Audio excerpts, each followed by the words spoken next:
Wow. I cannot wait for you to hear from my new friend, Reed Nyffeler. If you ever wondered what it takes to run a $380 million company, my friend Reed is running that.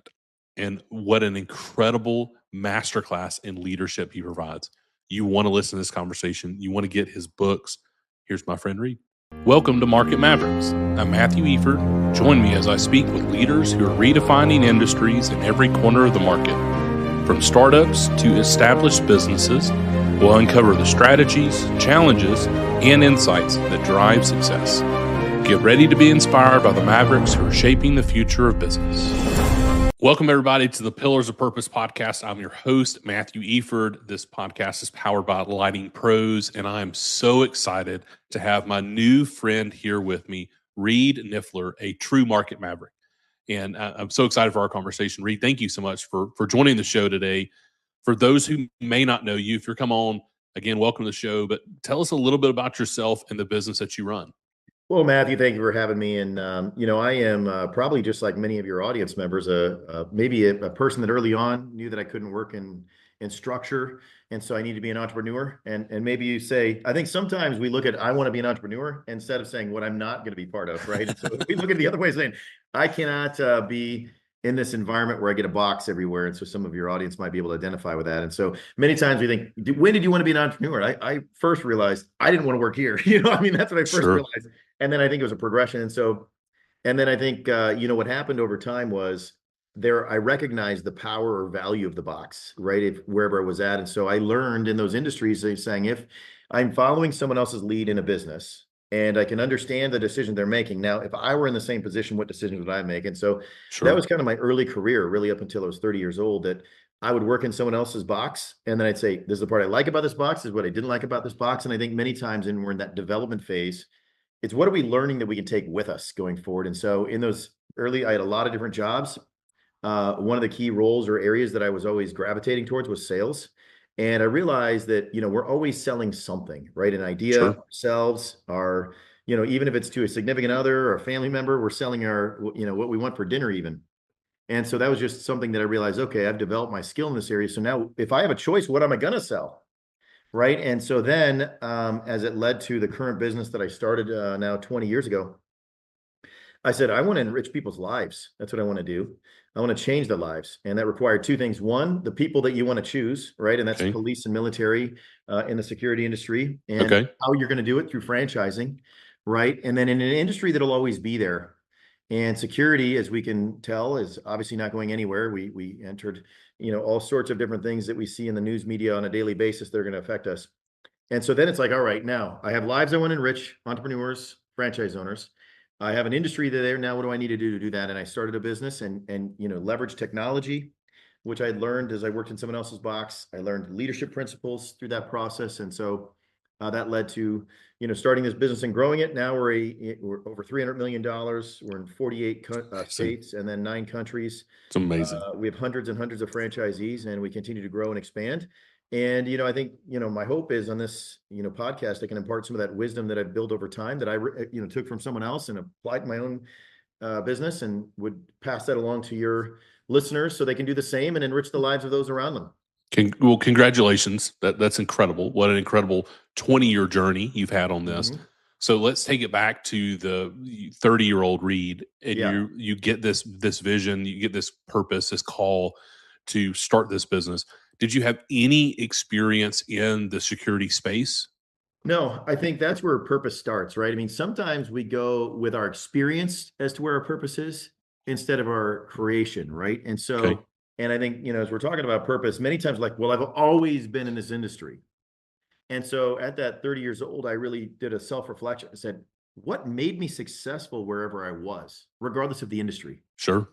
And that's where it goes back to sales, leadership, interaction, right? And that's where my purpose was, right? And as I looked at that at the time, there was really a couple of things that led to my purpose statement, which I'll give to you now, that clarified that. Through intuitive interaction, propel leaders over their self-imposed barriers to live out their unique purpose. I So just love like we're that. having, Matthew, we're Yeah. having an intuitive interaction. So every time I would listen to my person sitting next to on a plane, or a potential customer, or even an employee, And then I'd propel them. I'd move them forward. I didn't want to keep them where they were at or move them backwards. I'd propel them. Then I realized I'm going to propel a lot of people. But where do I get the greatest multiplication? Leaders. And so I'm Yeah. like, all right, I'm going to propel leaders for because they're going to lead other people and to the broader degree. And that's where franchising comes in. Okay. And then what I realized in my meetings and conversations with them is it's always a self-imposed barrier, right? And there's something inside of us that if we merely change our perspective, will change our lives, Amen. right? I mean, Yeah. it's just, Amen. I was having this conversation over the weekend with someone and I said, we all want to feel better, but we don't necessarily want to be better. But guess what? If you be better, Yeah. you will feel better. Yeah. That's Right? so We're like, true. hey, eliminate the requirement of me being better and just make me feel better.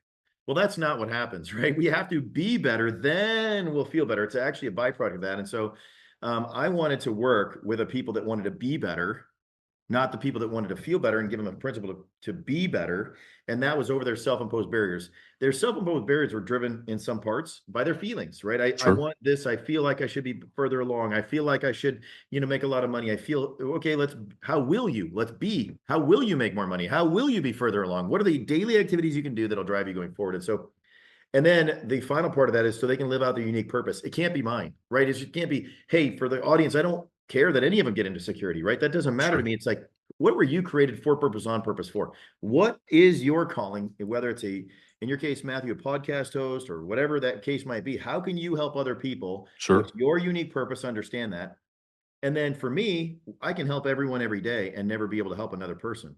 So then once they start on that path, that's my, little window of time in their life and move on to the next person. And so that's where that whole statement comes together and it unfolds so that I can help others live a unique life on purpose. Man, what an incredible articulation of that. Thank you for sharing that. So when Mhm. you look at from the franchising side, right, it Yeah, fits perfectly in right. with your purpose statement. What a cool way for you. Kudos to you for aligning those two things, right? Well, the It purpose gives you, statement started first. I think that's the key part. yeah, it gives you clarity for this 20-year career that you've been on That's in right. this organization. It gives you marching orders. It gives you a vision. You get to help create that future that you want. Did you take that approach initially and say, I'm going to launch out in franchising and in an industry that I'm not been in, and I'm going to take off in that direction?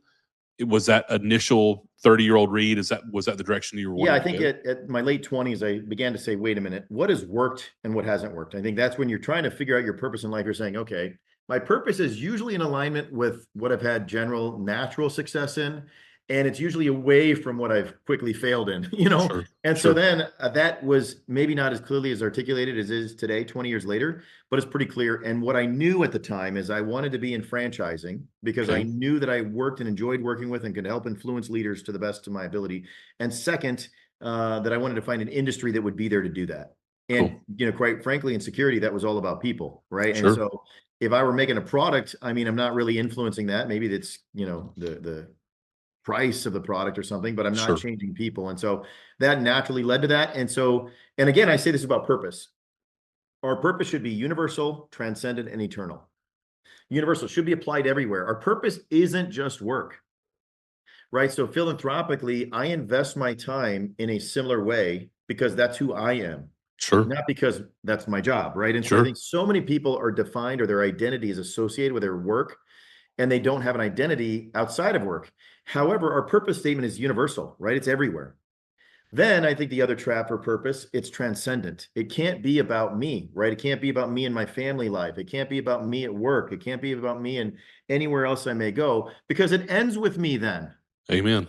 right? I'd Yeah, be an unemployed single male if it was about me. You know what I yeah, mean? It's just that's yeah, maybe the easier life.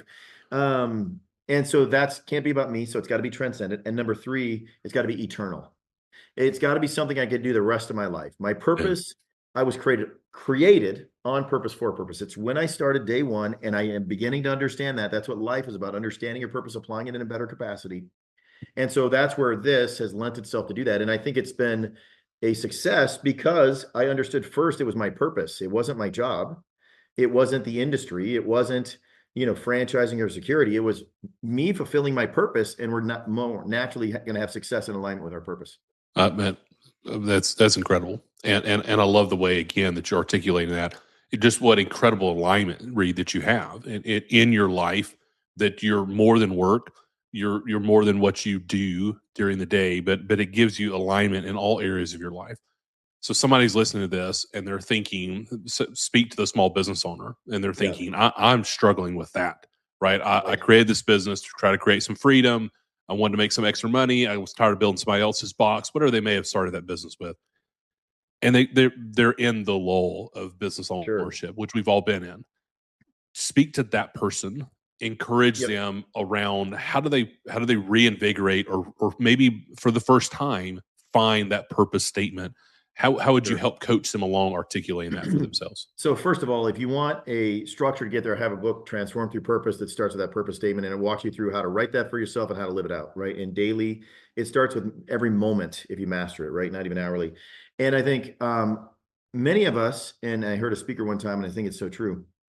The failure isn't because we don't know what to do, right? If I wanted to lose weight, I know how to do it, right? Sure. It's my discipline to do it.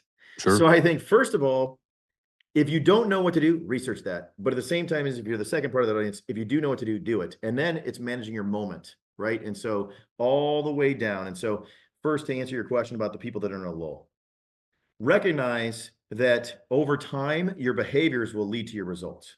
Okay. So you can have behaviors in a short period of time where you make the right decision and it doesn't work out. Don't lose sight of that, right? Recognize that you did the right thing and it just didn't work out this time. So don't abandon what got you to where you're at. Sure. And then sometimes there's an ebb and a flow to do that. And I read this in a book one time. It was so true. This one person was a really good oarsman and he could row, but he couldn't make any progress in the ocean. And what he realized is, wait till the tide comes up and row harder then. Right. So the first step Yeah. was hold the ground. And so we are Yeah. sometimes in an ebb and flow of a tide in a business. And so it isn't about being a better oarsman. It's about better reading the waves better. And so maybe you're at that stage to look at that better, and then use your power to move forward and be more conservative with your energy when it's pulling back. And so I think that's also critical. But now, if you clarify your purpose, and you'll see this in the book, many people live what I call the default life. Okay. And that's they're defaulting to when they wake up that morning, which email you're getting, which phone call you're getting, which requirement do you have, what's on your schedule for that day, right? Well, you're going to get default life results. And so many Sure. business owners are just waiting for the next customer complaint. And what happens is the loudest customer that complains gets the most service, not the best paying one, not the one ideal one. It's the one that complains the most. And generally, the ones that complain the most are not your best customers. Yeah. And so I think you've defaulted to that. That's your choice as a leader to accept that phone call and accept that conversation, right? And of course, we may need them in the moment, but what are we working towards? And this is a progression towards purpose.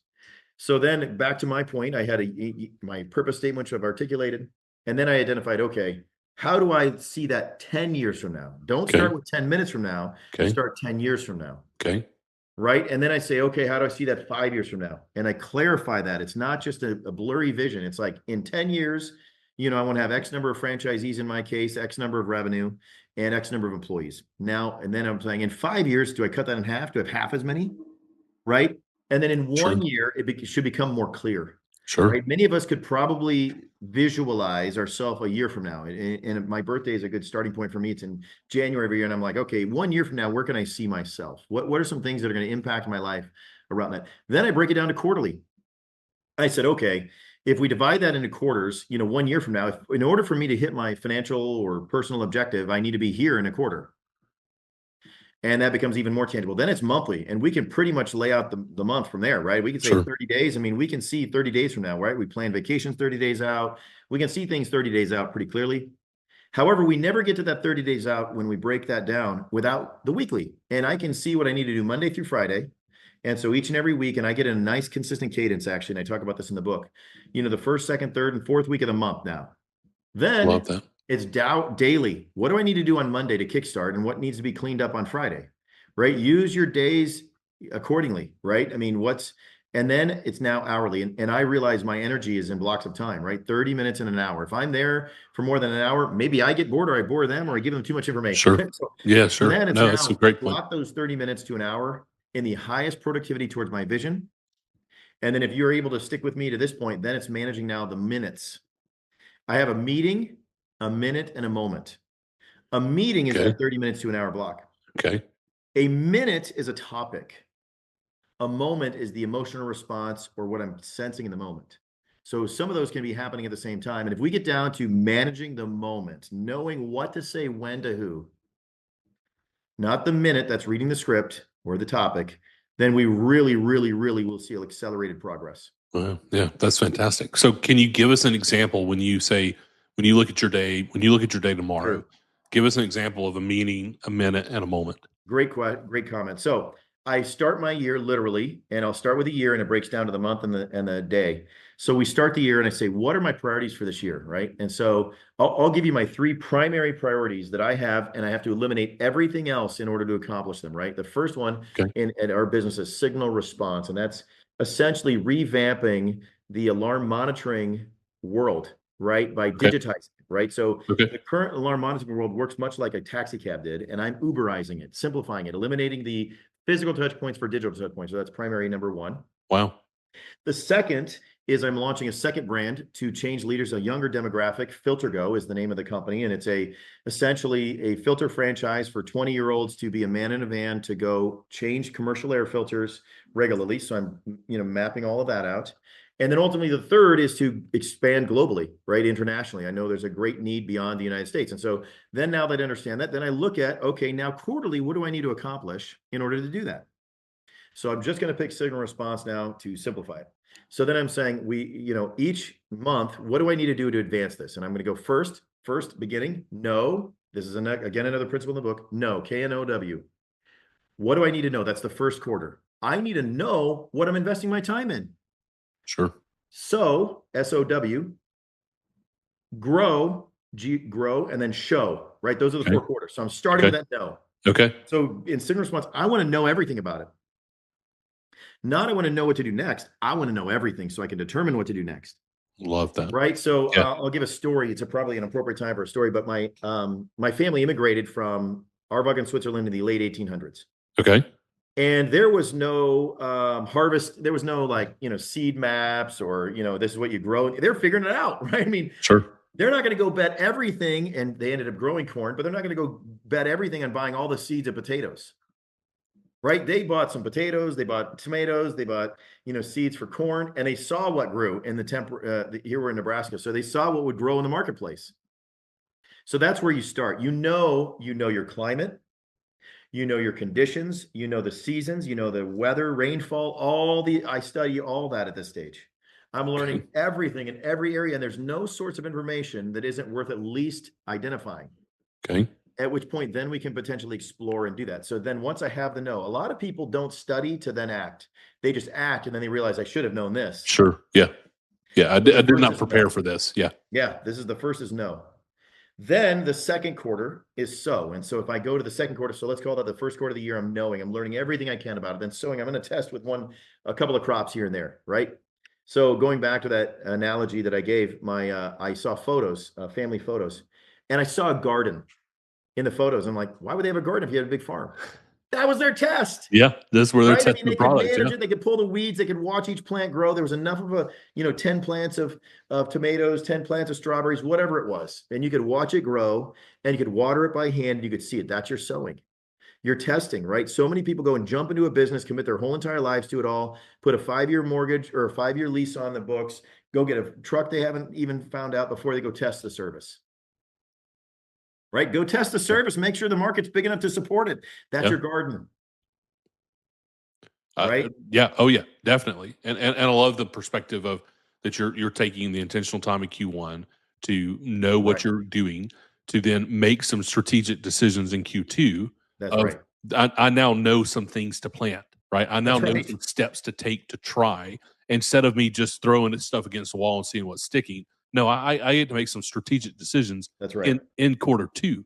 Now you get into quarter 3 and it's the grow. That's right. What does that look like? So you see what's growing, right? And let's go back to the garden analogy.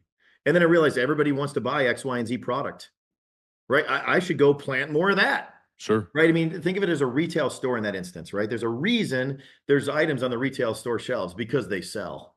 Sure. Right? Not because the owner likes it, not because, whatever, it's a little pet project, because it sells. And so that's where then you're saying, okay, if I'm going to grow something, what is the most profitable and viable? This is where you apply economic conditions there. What can I quickly and reasonably plant, get a good, healthy return that's going to have a stable market for it on the other end, right? Because I've tested that in my garden. And now I'm going to plant that I want to grow. And then I don't get distracted. This is where focus comes in, right? I believe a lot of people don't feel fulfill their purpose or take action and calculate a risk because of two problems: focus and fear. Okay. Either they're Tell me. afraid, Yeah, I and was so going to they're say, tell me never going to more. try, and they Okay. avoid and they find every reason, every excuse, they believe every lie, or they're not able to focus. They know inherently that's what they should be doing, but they distract themselves with either arguments or wasted time elements, etc. Sure. So when you're in that growing period, it's focus. That's what it requires. Okay. You got to fertilize, you got to water, you planted the right, you've done all your research, right? You planted the right thing. Now focus. And every minute, let's say, for example, again, following our analogy, you need a certain amount of rainfall in a period of time. And that's essentially your role as a leader, is to make sure that it diligently gets what it needs. Well, if you let it, eventually a drought will take it and it's gone because Sure. you didn't water your Sure. idea, right? That's Yeah, the sure. grow. It needs your care. It needs sunlight, right? It needs these things. And so that's where you're diligently managing that to make sure you protect your crop in that grow phase. So that you get into Q3 and you say, Right. these are the initiatives that I'm going to go for this quarter. That's right. Come hell or high water, like this is, we're committed for 90 days. This is what we're doing. We're Yep. doing these 3 items, 5 items, whatever it may be. And I'm going to see at the end of 90 days, what did it do? How did it go? How did it grow? What does it look like? Then what's that assessment look like before you go into Q4? Yeah, so I think I'll continue on the analogy, then I'm going to be very specific about the approach that I'm taking on a specific service just to help the Sure. audience here in this Yeah, case. please.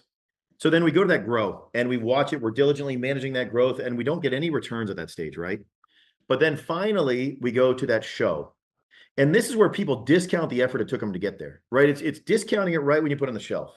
You had a projected returns and then you're showing, and then this is saying, no, stand behind your product. Know that it's a value, right? Don't go and discount, and know that that's why they came to you and that's why they bought it. And don't go discount all the returns, because ultimately you're going to undermine your business, your opportunity going forward, because you're selling the crop for a discounted rate Sure. at the very end with different projections. So that's critical. Sure. So now we're going to walk through my scenario, right? So I have this signal response. So I'm doing the research at this stage thoroughly, right? And then I'm actually testing with a client, actually one in Canada right now. And I'm saying, this is the ideal candidate. Why? Not because they're the biggest. I think that's a huge mistake. It's because they're the easiest to test with, Okay.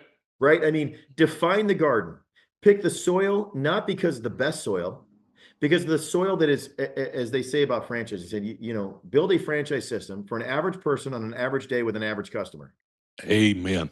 Don't Amen to that. go Yeah. try and say, I need Superman, and he's got a Superman appetite, and he's going to love me like Superman loves me, right? He's going to save my day every time. No, you're not going to have a viable business. So when you're planting that garden, that's the beauty of, I'm in Nebraska. That's the beauty of Nebraska. I mean, if it can work in Nebraska, it can almost work anywhere, right? And Okay. so plan that garden somewhere that on an average day with an average customer and an average franchisee can be successful. What is your average customer, right? Figure what that is. So I'm testing with that. And I'm testing this response. And then as it goes through the test, which is kind of a second quarter initiative, we're going to see, okay, what's the viability? Whether work out the kinks, right? Okay, too much water, not enough water, right? I mean, I planted the seed too high, or I need to raise it a little bit. This is where you go and you kind of break down those details, and that's the adjustments I'm making. And everybody has that, right? I mean, Okay. if you go look at the refinement of, if you're in a restaurant, your perfect sandwich, oh, too much mayo, not enough meat, too much meat, right? Sure. You're making those adjustments. Directionally that that's the sandwich you need to make, but make those appropriate adjustments and then get it perfect, right? I mean, Colonel Sanders recipe, right? What is the Yeah. perfect chicken recipe, right? Yeah. And then Yeah. now you're saying, I got it, right? I got it. And the customers are telling I got it. Not I'm telling myself I got it. The customers are telling me, I went and sold the food I grew in the garden. I took it to my work and they love my tomatoes, right? And they're like, wow, you should sell these, right? Not saying, I wish I could sell these and make money. I Sure. think that's Yeah. another trap. We get so in love with our product, we forget that we're selling to a customer because we don't need to buy our product. Yeah.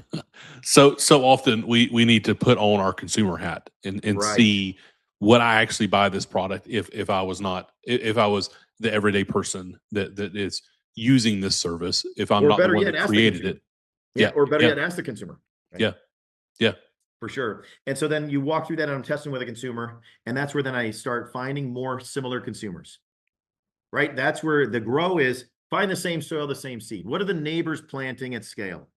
Right. And that's where I think when you're going to launch a product, find similar customers to the first handful of customers you had. Right. And I think a good example that's like Chick-fil-A, right? They knew that they serve families well. A lot of Sure. people eat chicken Yeah. everywhere, but they Yeah. serve a particular consumer very, very well. Yeah. Go Amen. find more of them. right? And go find more of them. And I think that's that grow phase.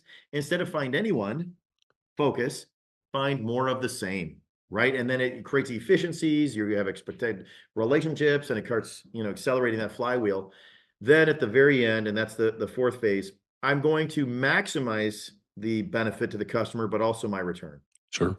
That show phase, right? If you're going to have, 4-H was big in Nebraska, and I'm following this along here, but you're going to pick your best fruits, and that'll be what you put a picture of, right? There's no Sure. TV for saying, Yeah. this Sure. was our worst sandwich, and I just decided to put that on the commercial. No, they put the best ones on there, right? And so you show that, and then offer a fair price to all parties, by the way, for a fair service, right? And so you don't want to gouge people because they'll never come back. Sure. Right? If they feel like they overpaid for something, but if it's of high value, they will pay that value back. And so that's that show phase. Deliver something that's worth investing in for both all parties, and then offer that at that point. So that's kind of your 4-phase process, and you break that down, and then that quarterly informs your monthly. Break it down monthly, what you need to do that quarter, that month, weekly, daily, and then all the way down to the hour, and then per moment. And don't lose focus.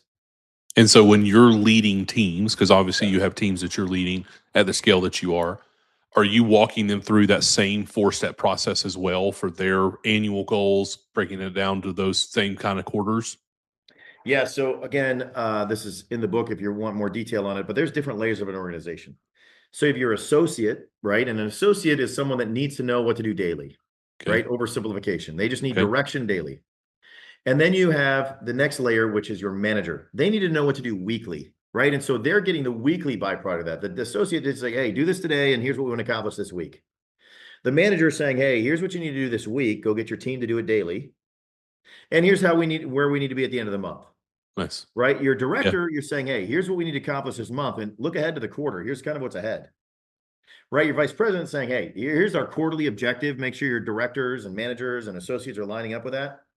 And then here's what we want to accomplish this year. And then at a C level, you're saying, here's what I need to accomplish this year. Yeah.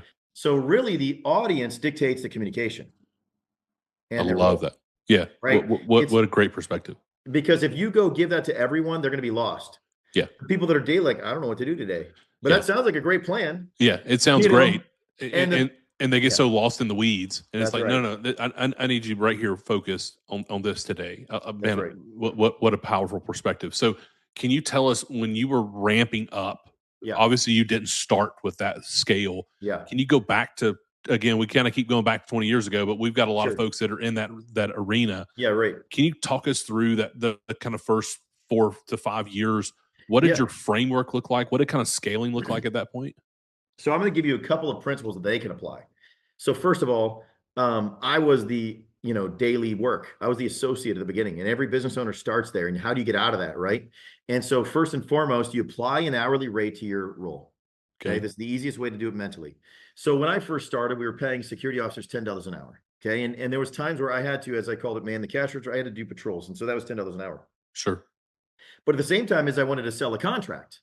And I knew that if I could sell a contract, that was worth $100 an hour, let's call it, right? Sure. And so I'm saying everything that's at $10 an hour is distracting me from $100 an hour. And there's two principles there. Number one, what am I doing daily that is not worth $100 an hour? Okay. First question. And Okay. so if you're looking at that, changing the oil in a car was one for me. I got to find somebody else to do that. And how much was I willing to pay so that it wasn't worth my time? Number one. Number two, and most importantly, if I wasn't changing the oil in the car, was I selling with that hour? Because otherwise it was worthless. Yeah. So Yeah. it's sacrifice, cancel out the things that weren't worth my time, but make sure I'm doing the things that are. Because a lot of people will pay to have someone else do that, right? Uber Eats is a good example. And it's just a Sure. simple, basic one. It's not worth my time to drive 30 minutes to go, get my food and bring it back and then eat. However, if you're just sitting there, binging Netflix for that 30 minutes, it was Yeah. because you weren't doing Yeah. something of value. Yeah. What a fantastic distinction, Reed. And I'm so glad you went there because so often we hear that, right? We hear this perspective of find out what your highest use of your time Right. is, spend it on that, and delegate out the other things, hire out, sub out, uh, Right. delegate out. But so often, if we're not really honest with ourselves, what we do is we just start delegating out everything, and then we sit That's around exactly like, I right. don't really have anything to do. And now the cash flow doesn't support what the That's right. business is doing. I've got to be bringing in revenue as a business owner, specifically somebody with a sales incentive, which you should be. You got to be bringing in. You got to be a rainmaker. Yeah, you got to change out that time. And so then let's go back to, I always tell people this is a great place to start. Go back and audit the last 2 weeks. Okay. Go audit your 2 weeks and block into 30-minute block of time. Okay. Just like the starting point, and say, okay, in that every 30-minute block of time, you can rate it at an hourly rate. And maybe that's an easy way to do it. Okay. Say this was $100 activity. This was $10 an activity. And then you take that 40 hours or 50 hours or 60 hours, whatever you worked, and you say, what was my hourly rate? Now, if this was a task that I didn't get any returns on, if I signed a contract, is worth X, right? Just have some sort of quantifiable measure. Sure. Then you say, okay, how many times in that week am I wasting my time below my hourly rate? And what can I do to eliminate that? And if it's a similar task that's done every day for 1 hour, right? And let's say, I'll just do a simple math. Let's say you're doing $10 an hour task and you consider your time worth $100 an hour. And so if you have 1 hour a day of $10 an hour task, right? And that's 5 days, that's $50 of task. And it's costing you $500. Sure. Right? Because you could have done a $100 an hour task. Yeah. Pay somebody $250, up to $250 to do that. Okay. Right? Oversimplification, but you get the idea. And so you're trying to do 50%. It's kind of the cap that you're trying to spend on that. I mean, realistically, right? But the caveat there is I must be doing $100 activity. Yeah. That. Not I'm now working 10 hours a week. I see too often people just cut that time out of their schedule and they just go watch TV. Yeah. You are not producing the value for your organization. I always tell people, you as the owner are the employee. You were hired by your employer, yourself. Yeah. And you may not be a good employee. You're lazy, you're distracted, you need further management, and your manager's not willing to talk to you about it, and you're not productive. So be honest with yourself and say, you know what, I'm not producing the value of the organization that I've employed myself with. And so I need to, get up and go here and make it happen. So what an incredible tool that you gave us. So Reed, you've mentioned your book a lot, and I didn't introduce that in the beginning. I apologize for that. It's going to be in the show notes. Everybody go find his book, but tell us a little bit more about your book, the title, where they can find it. Give us a little bit more about it.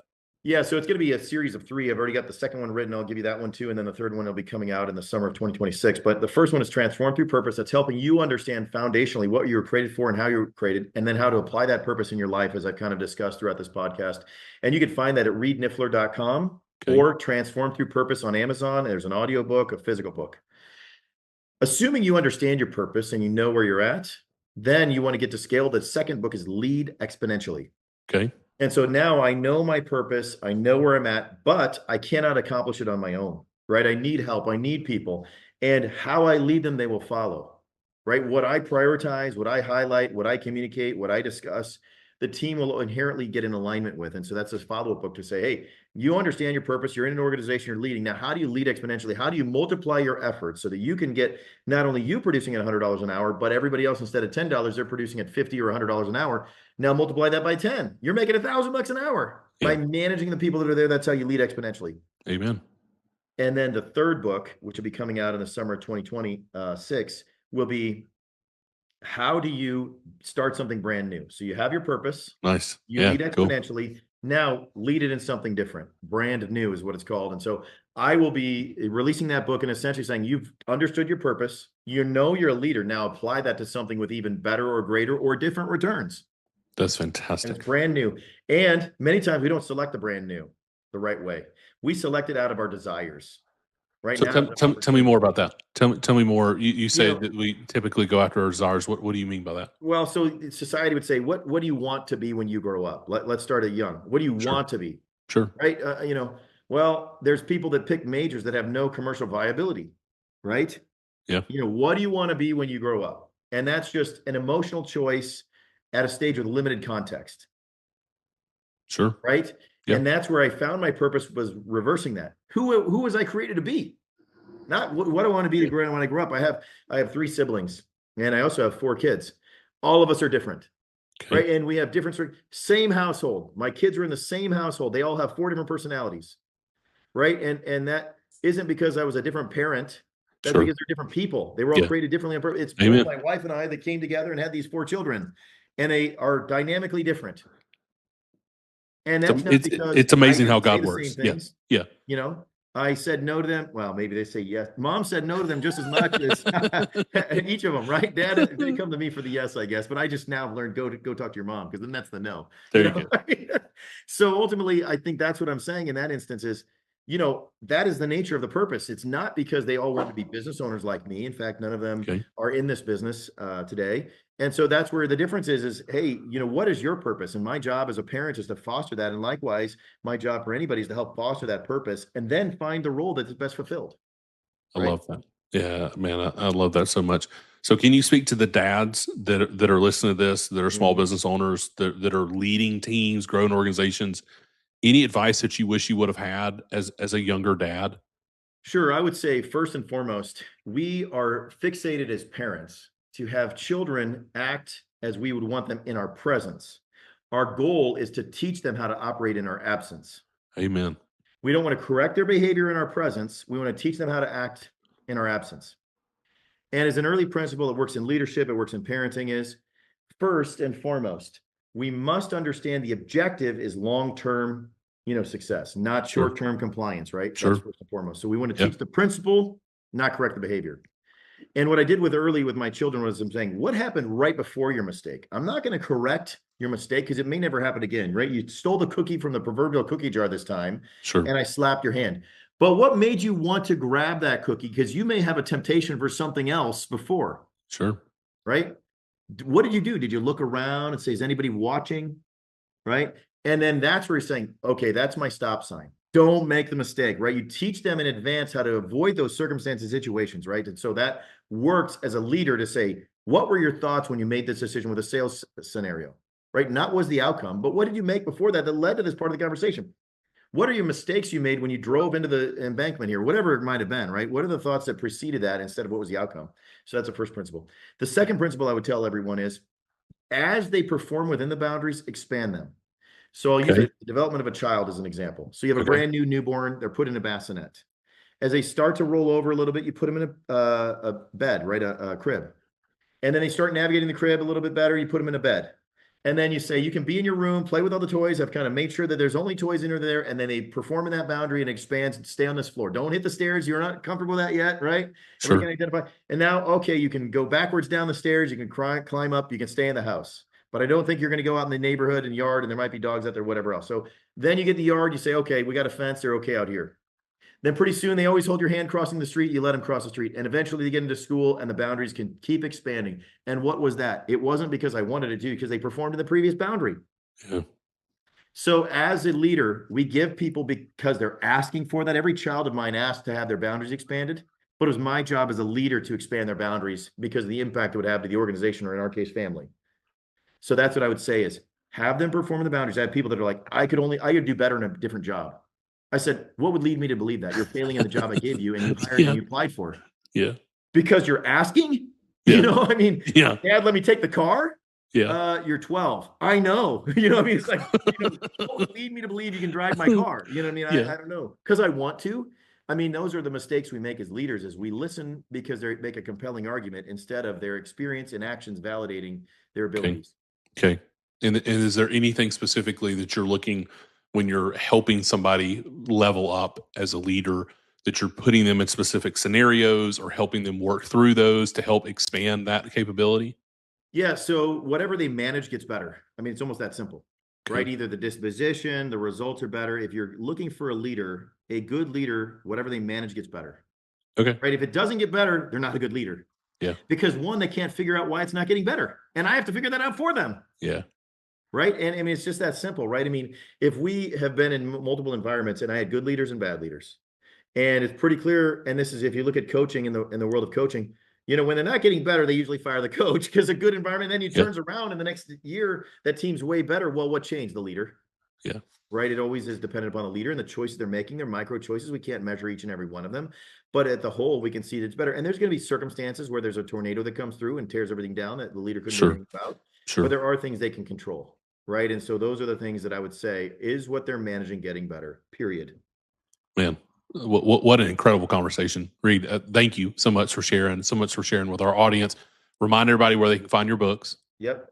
readnyffeler.com. On Amazon, you can go to Transform Through Purpose or Lead Exponentially, or in the summer of 2026, you can find brand new on there. There's an audio and digital book available as well as the physical book. That's fantastic. And can they follow along with you on your website? Please don't give your cell phone number, but Yeah, can they kind of stay in touch with you? LinkedIn, teamsignal.com or readnyffeler.com. You can find content on there as well if you're interested in learning and growing. And ultimately, I'm doing this. I think it's important for me to close this for the sake of your audience. This is for you as the audience. If you're sitting here listening and saying, where I'm at, decide today that you want to be better, not feel better. Because once you are better, you will feel better. Amen. But then break it down saying, where am I not better? What do I need to work on? Maybe it starts with your perspective, right? And and it starts with your perspective, which starts with your language. Is it you blaming the world, or are you blaming yourself? Because whatever you're blaming owns your company. The political environment owns your company if you're blaming politics. But if you say, I made the decision to choose this industry, so that's a choice you can make regardless of the industry. Amen. I made a decision to work for myself, so that's your choice, not the world's choice. Own what you can own and make it better. And that would be my answer. Make it better and be better, and then you'll feel better. Man, what an incredible way for us to end. Reed, thank you again for your time. Thank you, everybody, for joining us today on Market Mavericks. We'll see you soon. Thank you for joining us on this episode of Market Mavericks. We hope you're walking away inspired and ready to take your own adventure to the next level. Don't forget to follow the show to keep up with our latest episodes. And if you enjoyed today's conversation, make sure to subscribe, share it with others who could benefit. And hey, if you know a market maverick who has a story that needs to be heard, please drop their name in the comments. We would love to bring their insights to the show. Until next time, keep pushing boundaries and leading with purpose.